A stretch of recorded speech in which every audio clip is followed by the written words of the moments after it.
नमस्कार, crime news देख रहे हैं आप और मैं हूं आप सबके साथ सोनाली सिंह। बुलेटिन में सबसे पहले बात नवादा की, जहां एक युवक की गोली मारकर हत्या कर दी गई। शहर के चमड़ा गोदाम के पास इस वारदात को अंजाम दिया गया। मृतक की पहचान नीतीश कुमार के रूप में हुई है, जो कि अरवल जिले के लोदीपुर का रहने वाला है। नीतीश एक निजी बैंक में कार्यरत था। 2 दिन पहले वो नवादा अपनी बहन के पास आया हुआ था और शनिवार की शाम डॉक्टर का प्रिस्क्रिप्शन लेकर अपने जीजा के साथ बाहर निकला था। अचानक घर वालों को उसे गोली मारने की सूचना मिली। बताया जा रहा है कि पैसे को लेकर नीतीश का किसी से विवाद हुआ था। मेरा भाई आया था मेरा मायके से, आया था 2 दिन की बैंक में जॉब करता था कि छुट्टी तो दीदी जाके रहेंगे 3-4 दिन। और दिन भर खा पी के सोता था। शाम में 2 बजे लगभग निकला तो बोला चलिए घूरने के लिए। और दवाई मेरा रिपोर्ट लेके लाने गया था। अभी प्राथमिक सूचना है कि नीतीश कुमार एक की गोली लगी है। गोली लगने से उनकी मृत्यु हो गई है। डेड बॉडी हॉस्पिटल में रखा हुआ है। बाकी अनुसंधान किया जा रहा है, कैसे गोली लगी, कौन गोली मारा, इन चीज़ों पर अभी जांच पड़ताल चल रही है। जमीन विवाद का मामला कई बार इंसान को हैवान बना देता है। कुछ ऐसा ही कोडरमा में देखने को मिला। दरअसल कोडरमा के जयनगर थाना क्षेत्र के योगिया टेल्हा गांव का है, जहां विवादित जमीन पर कब्जा करने की नियत से दूसरे पक्ष ने गौशाला में पहुंची युवती को कमरे में बंद कर बाहर से दीवार खड़ी कर दी।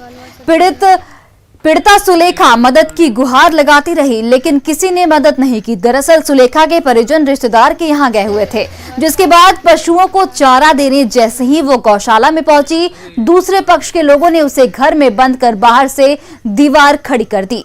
सुलेखा करीब 6 घंटे तक गौशाला में फंसी रही। परिजनों के आने के बाद पुलिस को इसकी जानकारी दी गई, जिसके बाद दीवार तोड़कर सुलेखा को बाहर निकाला गया। परिजनों ने बताया कि पिछले 5 साल से भूमि विवाद का ये मामला चल रहा है। इस मामले में कोर्ट से डिग्री भी मिल चुकी है, लेकिन इसके बाद भी जमीन कब्जा करने की नियत से पड़ोसी लगातार लड़ाई झगड़ा करते रहते हैं। पूरे मामले को लेकर परिजनों ने थाने में नामजद मामला दर्ज कराया है। एसपी ने बताया कि इस पूरे मामले में एक आरोपी की गिरफ्तारी हुई है, वहीं 5 अभी भी फरार हैं, जिनकी गिरफ्तारी में पुलिस जुटी हुई है। 11:30 बजे अंदर गए थे और शाम को 6 बजे बाहर निकले। कौन निकाला?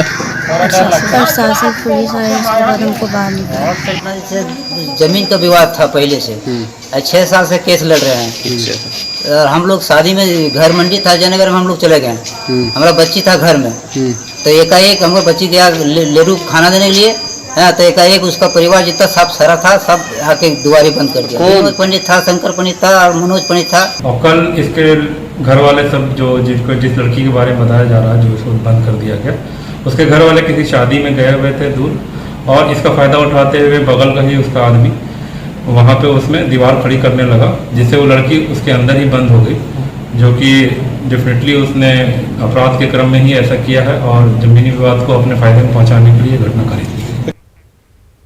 खबर दानापुर के फुलवारी शरीफ से है, जहां जमीन विवाद में एक शख्स ने अपने ही भाई को मार मार कर अधमरा कर दिया। मामला बरहमपुरा का है। पुलिस ने आरोपी को गिरफ्तार कर लिया है। बताया जा रहा है कि अखिलेश नाम का एक शख्स ने अपने भाई को सरिये से मारकर घायल कर दिया। गंभीर रूप से उसे पीएमसीएच में भर्ती कराया गया है, जहां वो जिंदगी के लिए संघर्ष कर रहा है। बेउर पुलिस ने आरोपी को गिरफ्तार कर फुलवारी शरीफ पुलिस को सौंप दिया है। अगली खबर मुजफ्फरपुर से है, जहां जेडीयू नेता और सीतामढ़ी विधानसभा के प्रभारी गजनफर हुसैन पर गुंडागर्दी का आरोप लगा है। गजनफर हुसैन ने गुर्गों के साथ मिलकर अपने ही बिजनेस पार्टनर विकास तिवारी और उसके ड्राइवर गोलू चौधरी की बेरहमी से पिटाई कर दी। पहले पिस्टल की बट से मारकर उसका सिर फोड़ा, फिर रॉड से पिटाई कर विकास तिवारी और गोलू चौधरी की पीठ लाल कर दी। इतने से भी मन नहीं भरा तो उसके गुर्गों ने दरिंदगी की सारी हदें पार करते हुए दोनों के हाथ की उंगलियों की नाखून भी उखाड़ दिए। पीड़ितों को औराई अस्पताल में भर्ती कराया गया है। वहीं पुलिस ने आरोपी गजनफर हुसैन और उसके गुर्गे दिलीप शाह को गिरफ्तार कर लिया है। पूरे मामले में गजनफर हुसैन समेत 4 लोगों के खिलाफ नामजद और एक अन्य के खिलाफ प्राथमिकी दर्ज कराई गई है। पीड़ित विकास तिवारी और जेडीयू नेता गजनफर हुसैन एक और महिला के साथ मिलकर नर्सिंग होम चला रहे हैं। दोनों ने साजिश करके पहले महिला पार्टनर को अपने कारोबार से साइड किया और फिर विकास तिवारी को हटाने की साजिश रची जा रही थी। लेकिन जब विकास तिवारी हटने को तैयार नहीं हुआ तो गजनफर हुसैन ने उसे अस्पताल में बुलाया और वहीं पर अपने गुर्गों के साथ मिलकर बेरहमी से पिटाई कर दी। दिलीप ऊपर से बुलाया, हम लोग को बुलाया तो हम लोग कहें जिसमें हम लोग हैं तो गए ऊपर जाने के बाद जैसे ही ऊपर चढ़े कि पीछे नीचे वाला गेट का लॉक लगाया और ऊपर में सीसीटीवी कैमरा का बटन काटा और उसके बाद लगा हम लोग को बॉट से मारने, पिस्टन के बॉट से मारने लगा और लोहा से मारने लगा, एकदम सड़िया उड़िया से पूरा बर्छा उर्छा सबसे मार रहा था और नोखिला पिलास लेके नाखून भी 2 घींच लिया है। मामला जैसे शिफा हॉस्पिटल में हम पार्टनर हैं और हम विजिट करने अभी लॉकडाउन के कारण जो है सुबह निकलते हैं, 6 बजे तक यहाँ पहुँच जाते हैं, 6 से 10 विजिट करते हैं, फिर मुजफ्फरपुर ऑफिस। और दिलीप जी बुलाएं कि आइए ऊपर आइए। खबर मोतिहारी से है, जहां बारात द्वार लगने से पहले ही अपराधियों ने दूल्हे को गोली मारकर घायल कर दिया। परिजनों ने दूल्हे को आनन फानन में अस्पताल में भर्ती कराया है। बताया जा रहा है कि बाइक सवार अपराधियों ने दूल्हे को गोली मारी है। पुलिस के मुताबिक न तो गाड़ी के शीशे टूटे और न ही मौके पर खून के धब्बे मिले हैं। हालांकि गोली का खोखा गाड़ी के इंजन के पास से बरामद किया गया है। पुलिस मामले की प्रेम प्रसंग, हर्ष फायरिंग समेत कई एंगल से जांच कर रही है।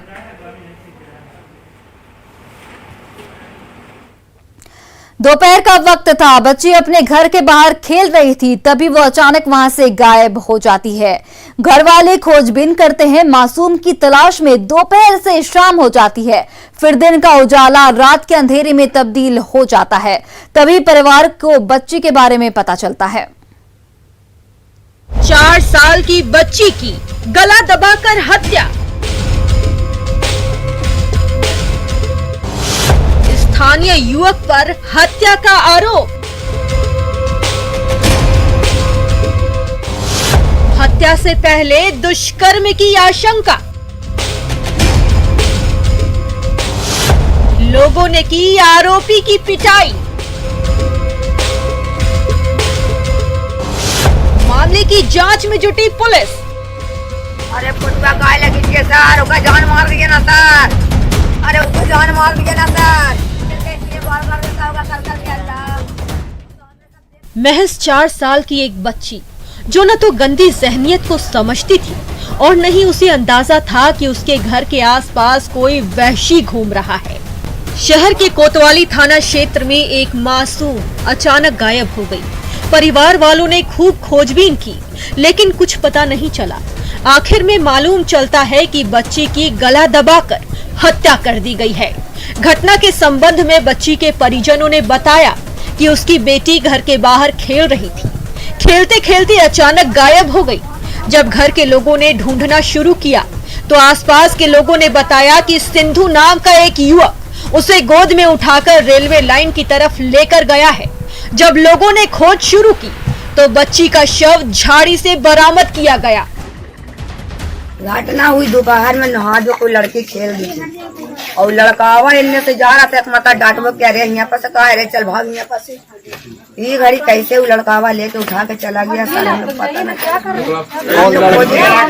कौन लड़का है वो? सिद्धू नाम है उसका। कहाँ रहता है? बिहानी रहता है। तो क्या क्या आपकी बच्ची के साथ कुछ गलत किया? अब 5 ले गया था, पता ना चला, अभी ना पता चला। बच्ची के रेप के बाद हत्या का आरोप पड़ोस के ही मोहम्मद सिद्धू पर लगा है। उसे बच्ची को ले जाते हुए देखा गया था। परिवार ने बच्ची की हत्या से पहले रेप का भी इल्जाम लगाया है। घटना के बाद स्थानीय लोगों ने आरोपी की जमकर पिटाई कर दी, जिसके बाद मौके पर पहुंची पुलिस ने उसे जयप्रकाश नारायण अस्पताल में भर्ती कराया है। साथ ही बच्ची के शव को पोस्टमार्टम के लिए भेज दिया है। आपको बता दें कि इस मामले का आरोपी अपराधी किस्म का है, जो कुछ वक्त पहले ही हत्या के एक मामले में जेल से बाहर आया था। उसके घर के पास हम लोग गए थे, बच्ची का डेड बॉडी वहाँ रखा हुआ, तो लोग जुटे हुए थे और फिर प्रथम दृष्टया जो हम लोग देख रहे थे इंजरी उसके बाहरी पार्ट गला में दबाने का, काला निशान था। फिर लोगों ने बताया कि इसका बॉडी हम लोग रेलवे लाइन के किनारे से उठा के लाए हैं। फिर वहाँ हम जाके घटना देखे गाड़ी में। पुलिस की माने तो बच्ची के साथ बलात्कार नहीं किया गया है। हालांकि पोस्टमार्टम रिपोर्ट आने के बाद ही इसकी पुष्टि हो सकेगी। इस घटना के बाद सवाल ये है कि मासूम बच्चियों तक को नहीं छोड़ रहे अपराधी, आखिर क्यों? ऐसी घिनौनी मानसिकता से कब मिलेगी समाज को निजात? ऐसे मामलों पर जल्द से जल्द सुनवाई कर दोषियों को सख्त सजा दी जाए, जिससे ऐसी घटनाओं पर रोक लगे। न्यूज़ 18 के लिए गया से एलन लिली की रिपोर्ट।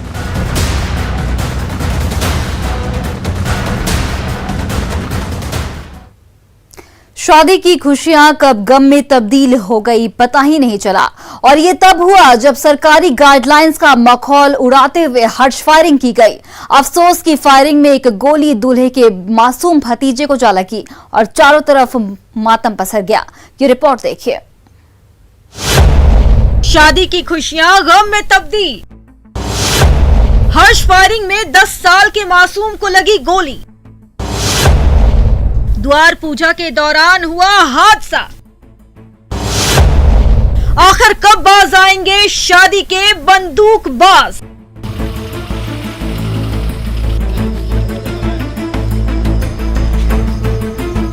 अपने मासूम को गोद में लेकर एक पिता उसकी सलामती की खातिर अस्पताल पहुंचा है। हर्ष फायरिंग में घायल बच्चे का इलाज चल रहा है। पिता डॉक्टरों से बस यही गुहार लगा रहा है, कुछ भी करिए, बस मेरे जिगर के टुकड़े को बचा लीजिए।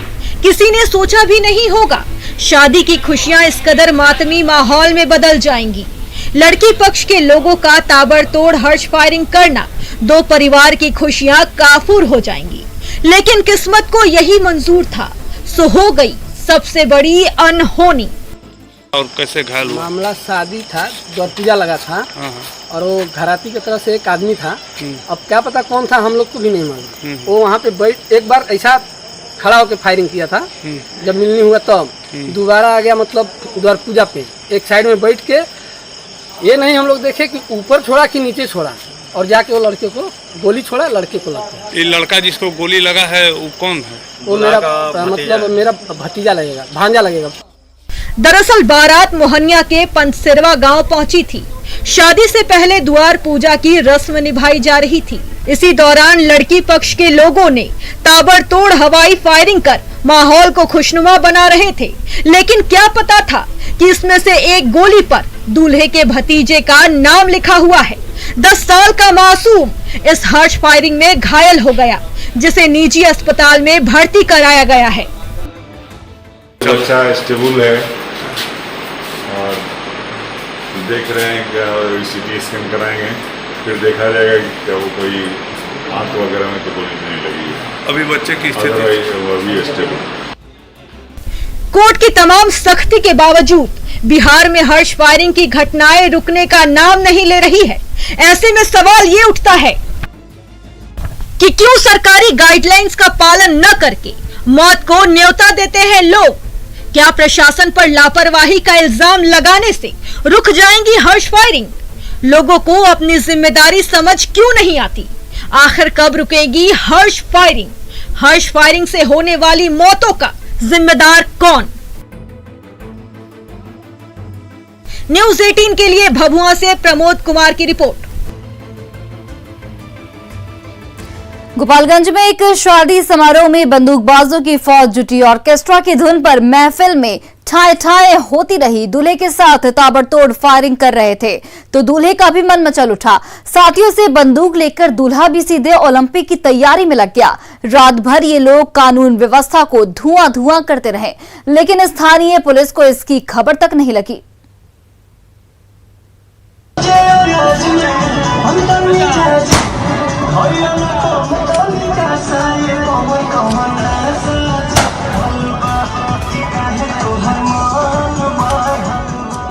काहे मन बढ़ल बा, बैकग्राउंड में गाना बज रहा है और गोपालगंज के मन बढ़ू सब मार धाई धाई कानून का धुआं धुआं करते जा रहे हैं और कानून के रखवाले इस धुआं में कहीं नजर ही नहीं आते।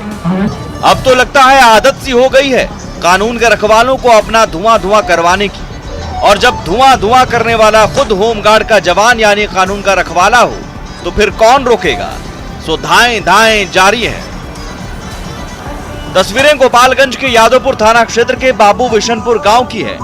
बलथरी गांव के रहने वाले होमगार्ड जवान अशोक शाही के बेटे निरंजन शाही की बारात बाबू विशनपुर गांव के कन्हैया शाही के घर गई थी। डांस का पूरा इंतजाम था, लेकिन डिस्को बिना तमंचे पर हो जाए ऐसा हो ही नहीं सकता।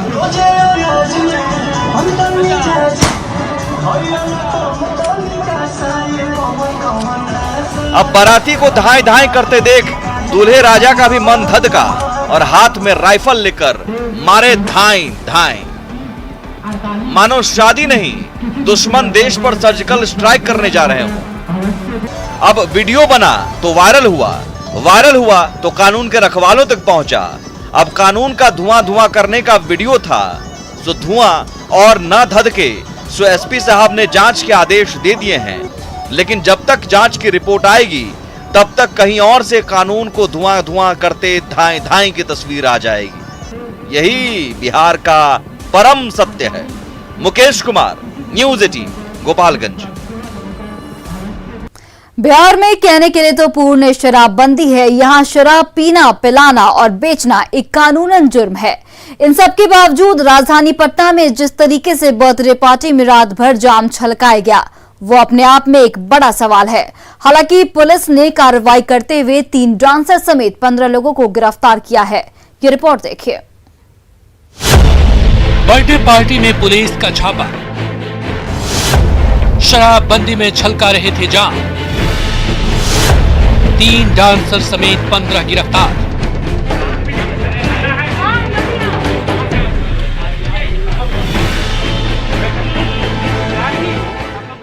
कोरोना की दूसरी लहर की रोकथाम और तीसरी लहर की आशंका को देखते हुए बिहार में लॉकडाउन लगाया गया है, लेकिन राजधानी पटना के एक होटल में इसकी धज्जियां उड़ती दिखी। यहां पार्टी के दौरान न सिर्फ मेहमानों को शराब परोसी गई, बल्कि बार बालाओं का डांस भी हुआ। जब पटना पुलिस को इसकी भनक लगी तो पुलिस एक्शन में आ गई।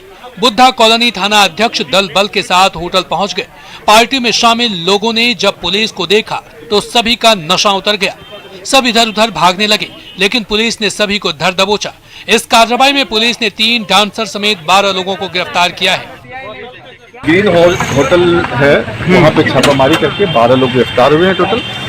और उसमें 12 लोग की गिरफ्तारी हुई, जिसमें 4 महिला है और 8 पुरुष है। शराब पार्टी कर रहे थे सर ये लोग? बर्थडे पार्टी बना रहे थे, इसमें दारू वगैरह। दरअसल पटना पुलिस के बुद्धा कॉलोनी थाने को गुप्त सूचना मिली थी कि देर रात एक होटल में पार्टी की जा रही है, जहां शराब के साथ शबाब का भी कॉकटेल है। पुलिस ने करीब 2 बजे अपने इलाके के एक होटल में छापेमारी की तो पुलिस हैरान रह गई। होटल में बर्थडे पार्टी के नाम पर शराब की पार्टी चल रही थी। हसीनाएं अपने हुस्न का जलवा बिखेर रही थी, अपनी मदमस्त अदाओं से सबको रिझा रही थी।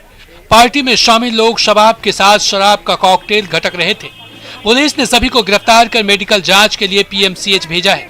पकड़े जाने वालों में छपरा के बड़े डॉक्टर का बेटा भी शामिल है। पुलिस ने इन सभी के पास से लाइसेंस से पिस्टल भी जब्त किया है। रिपोर्टर वाले बता रहे हैं कि ना कुछ निजी चैनल के रिपोर्टर बता रहे हैं अपने आप को एक मेडिकल व्यवसाय में है, एक डॉक्टर, ये क्या कहते हैं, मुखिया प्रत्याशी है, एक हाई प्रोफाइल नागेंद्र जी से बेटा है। संदीप मुखिया का भी नाम आ रहा है सर? हाँ, संदीप मुखिया है, जो जीबी मॉल रेप में। हाँ, सर पिस्टल भी बरामद किया गया है? पिस्टल भी बरामद किया गया है, लेकिन है लाइसेंसी। अब सवाल ये है कि बर्थडे पार्टी की अनुमति किसने दी? क्या लोगों को लॉकडाउन की जानकारी नहीं है? होटल मालिक ने पार्टी की अनुमति क्यों दी? शराबबंदी में शराब कहां से आई? क्या होटल में शराब का धंधा होता है? रात में डांसर को क्यों बुलाया? पार्टी में पिस्टल का क्या काम था? क्या पुलिस इन सभी बिंदुओं पर जांच करेगी? ये वो तमाम सवाल है जिसका जवाब पार्टी आयोजक से लेकर होटल संचालक तक को देना पड़ेगा, और पुलिस को भी इन सारे सवालों को ध्यान में रखते हुए आगे की कार्रवाई करनी चाहिए, ताकि कानून का खौफ कायम रहे। न्यूज़ 18 के लिए पटना से संजय कुमार की रिपोर्ट। बदमाशों में कानून और खाकी का डर नहीं रहा, ये बात तो फिर भी समझी जा सकती है, लेकिन उन्हीं बदमाशों के सिर से भगवान का डर भी खत्म हो गया। जी हां, बोधगया के एक मंदिर से शिवलिंग की चोरी इस बात की गवाह है। आसपास खड़ी ये भीड़ गवाह है कि कुछ ऐसी अनहोनी हुई जिसने इन सबको यहाँ इकट्ठा होने पर मजबूर कर दिया है। जी हां, बोधगया थाने से महज 3 मीटर की दूरी पर पचहट्टी स्थित देवी मंदिर परिसर के शिवालय से अचानक शिवलिंग की चोरी हो गई। शिवलिंग काले पत्थर का है और कीमती है। जब यहाँ लोग पूजा करने पहुंचे तो शिवलिंग गायब था। ये बात मोहल्ले में फैल गई और मंदिर परिसर के बाहर लोगों की भीड़ इकट्ठा हो गई। एक मामला संज्ञान में आया था, वो चाइनीज महिला की बात मिली। एक महिला है जिनका वो मामला संज्ञान में आया कि काफी दिनों से रह रही है और उनके पासपोर्ट की कुछ विसंगतियां हैं। मंदिर परिसर में एक विदेशी महिला का पिछले कुछ दिनों से आना जाना लगा था।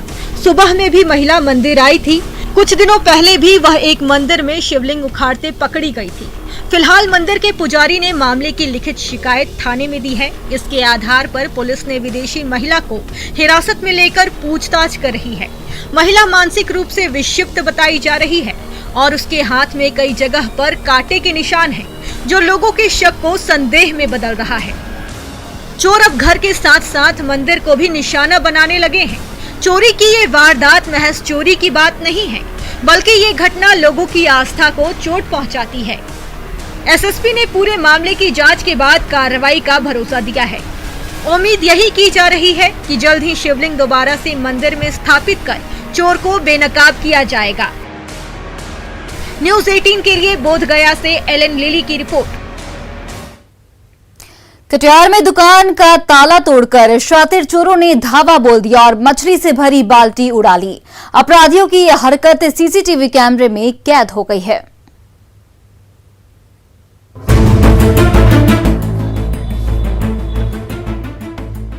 रात में घुप अंधेरा छाया हुआ है, तभी शटर का ताला तोड़कर 2 नकाबपोश अपराधी दुकान के अंदर दाखिल होते हैं। कीमती सामान ढूंढने के लिए चप्पे चप्पे की तलाशी लेते हैं तो मछलियों से भरा बर्तन हाथ लगता है। दोनों अपराधी उस भारी भरकम बर्तन को दोनों तरफ से उठाते हैं और उसे पकड़कर दुकान से बाहर निकालते हैं। ये देखिए, दोनों अपराधी मछलियों से भरा बर्तन लेकर दुकान से बाहर निकल रहे हैं। आपको कैसे पता चला चोरी? सवेरे आए तब पता चला। क्या, कैसे पता चला? ताला टूटा हुआ था दुकान का। हाँ। उसके बाद फिर कैसे पता चला आपको कि बगल में पूरा सीसीटीवी कैमरा खुलवाए तब पता चला।